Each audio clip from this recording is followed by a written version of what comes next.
Hi everyone, it's Liz here with Premier Yarns, and in this video we're working on the hooded granny tee crochet pattern. We are using our anti-pilling butterfly yarn. This has a lot of yarn in this cake, 546 yards. And the cool thing about this yarn is you have about a third of it with this beautiful striped pattern, and then 2/3 of it is in a nice solid color. So you can do a lot of cool things with the striping. See here on the granny hooded tee, we have this portion of the tee in the striped, and then this portion of the tee in the solid color.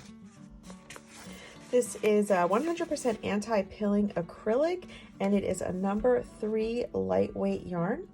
Today we're going to use our 5mm hook to work on this granny tee. The free pattern is over at premieryarns.com, and you can print it out and work along with me.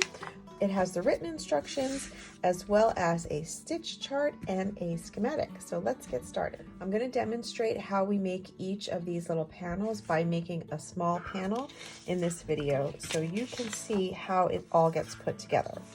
The pattern says we're going to start with the solid portion of the cake. So if you're starting with the solid portion, you're just going to start from the outside of the cake.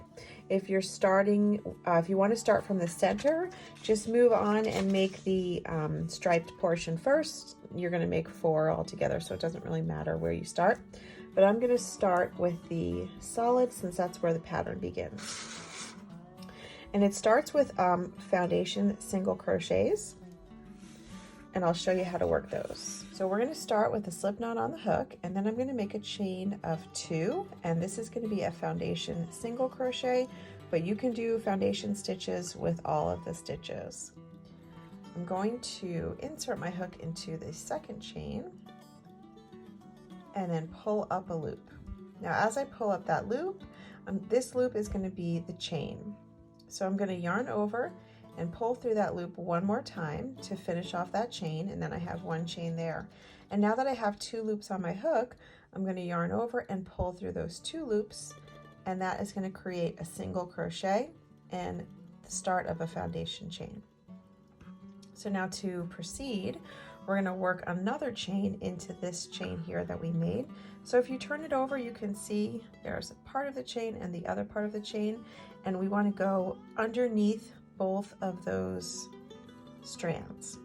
So I'm just going to insert my hook under. So now I'm under both strands of the chain.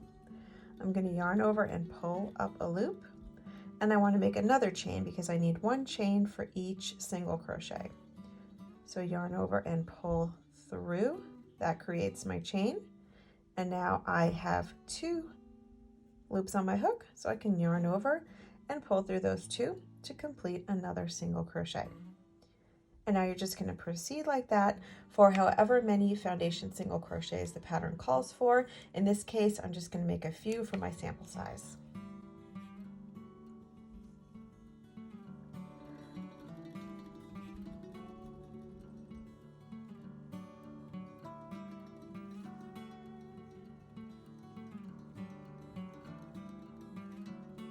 So we made a row of foundation single crochets, and I have 26 here. I'm going to work from this chart. So we completed the setup row, and we're going to move on to row 1, which tells me to chain up 3, and that will count as a double crochet.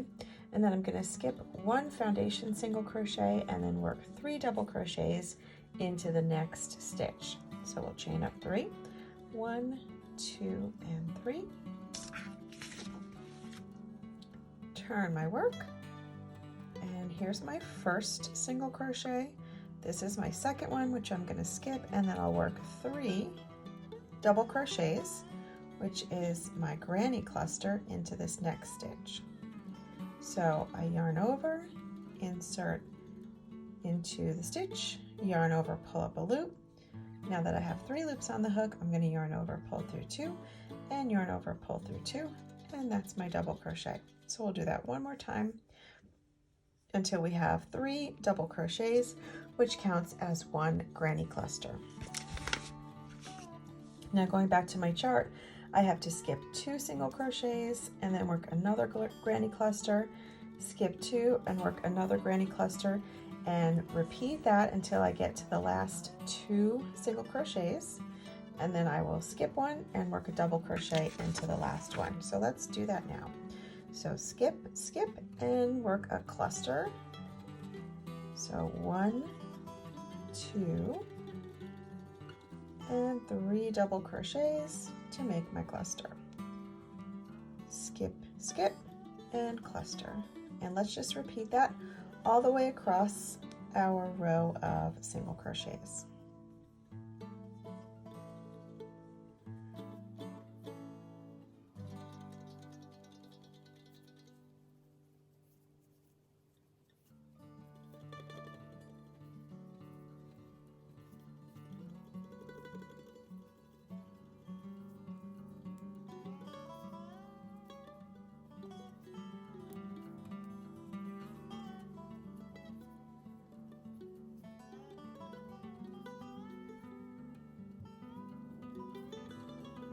So after you work that last cluster, you should have 2 single crochets left. You're going to skip one and then work 1 double crochet into that last single crochet stitch. And that completes row 1 of the granny clusters. Moving on to row 2, we'll chain up 3 and then work another double crochet into that same space. 1, 2, and 3. Turn your work, and into that same stitch right here, I'll work another double crochet. Now it gets pretty simple because all we have to do is work clusters in between the clusters from the previous row. So we'll just work clusters all the way across until we get to the last double crochet, and then we'll work 2 double crochets in that last one. So here's a cluster, here's a cluster. There are no chain spaces, but there is a space that's just between those two. So I'm just going to work my cluster right into that open space there. So yarn over, insert right into that space, and make 3 double crochets. Okay, so we'll repeat that all the way across into each of these spaces.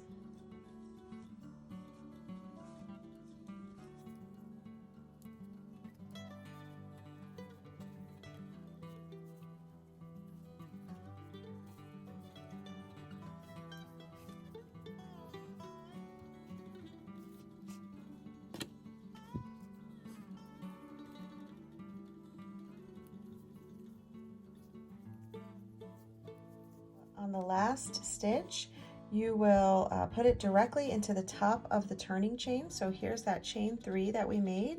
So I'm just going to count up 1, 2, that's the 3rd chain, and I'm going to place my 2 double crochets right into that chain, and that will complete row 2.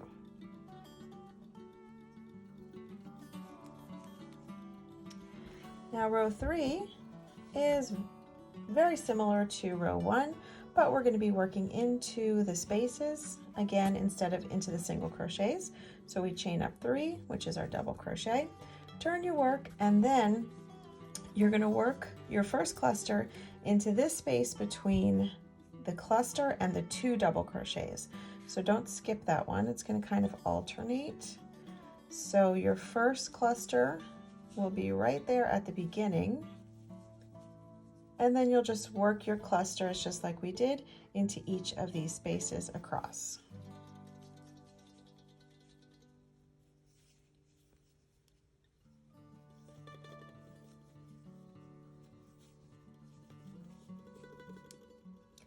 And here at the end, we want to work a full cluster into this last space.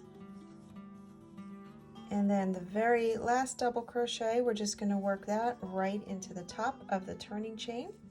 So count up 1, 2, 3 chains and put a double crochet right into that 3rd chain, and that completes row 3.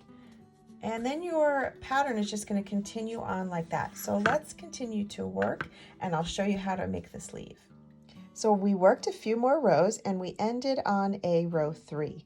Now I'm going to place a stitch marker here, and I'm going to work until I get to that stitch marker, and this is going to create the sleeve. So the top is worked from the top part down to the body. So this will become the sleeve, and we will end here and then keep working for the body. So let's see what that looks like. I'm starting on a row 2 because I ended on a row 3. So I'm going to chain 3, turn my work, and work one more double crochet into that same space. Then I'll work my clusters across until I get to the place where I marked it.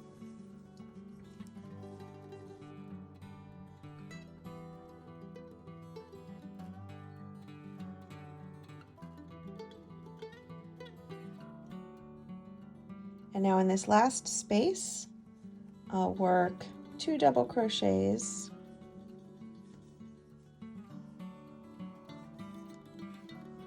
to end row 2. And then I'm just going to leave these spaces unworked, and then this is going to create the sleeve. So now we'll do a row 3. So chain up 3, turn my work, and then work clusters in all of these spaces across to the end. And I'm in my last space here, working my last cluster.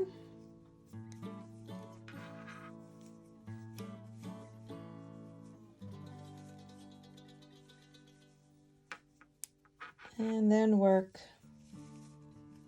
1 double crochet into the top of the turning chain to complete the row.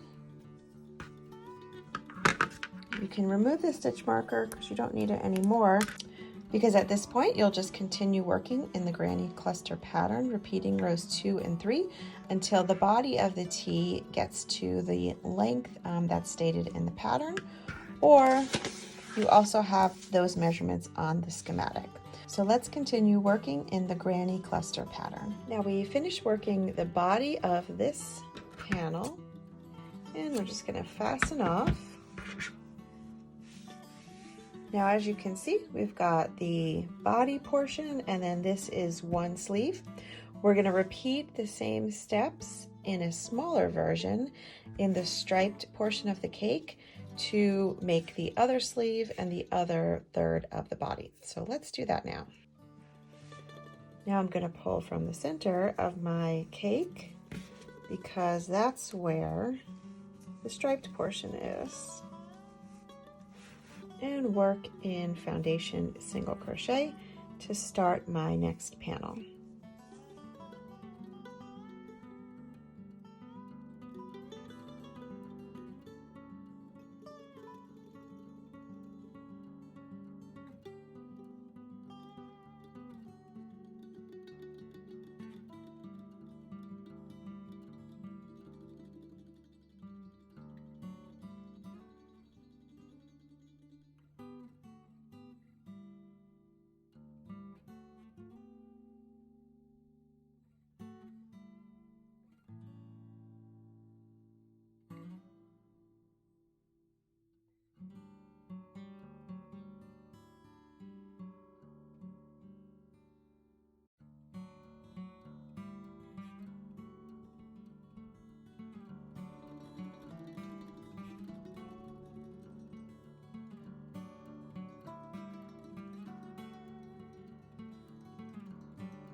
So now we have our two panels, one larger and one smaller, and the larger was made with the solid portion of the cake and the smaller with the striped portion of the cake.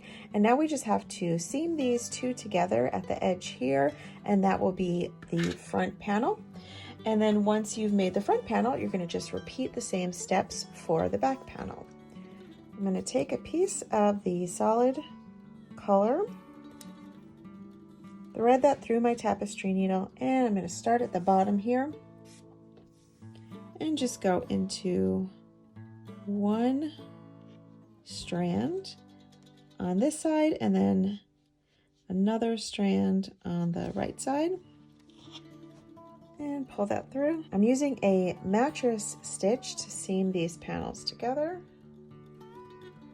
And now here I'm going to go back down this way. So I'm going to grab another loop and then go into another loop on this side. And now I'm going to go sort of up this way. So grab another loop and go into another loop on this side. And pull through.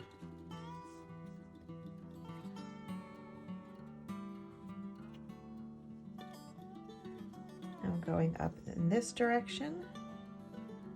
Grab a loop and then grab another loop on this side.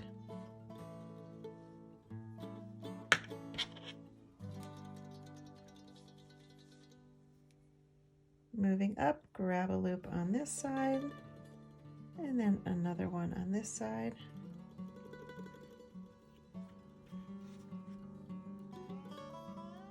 And you can see here it's sort of going in a zigzag, almost like a shoelace. And then you can just pull these two ends, and once you pull those nice and snug, you can see the whole seam just sort of disappears into that, and you can't even really see the strand. So you're just going to continue that all the way up.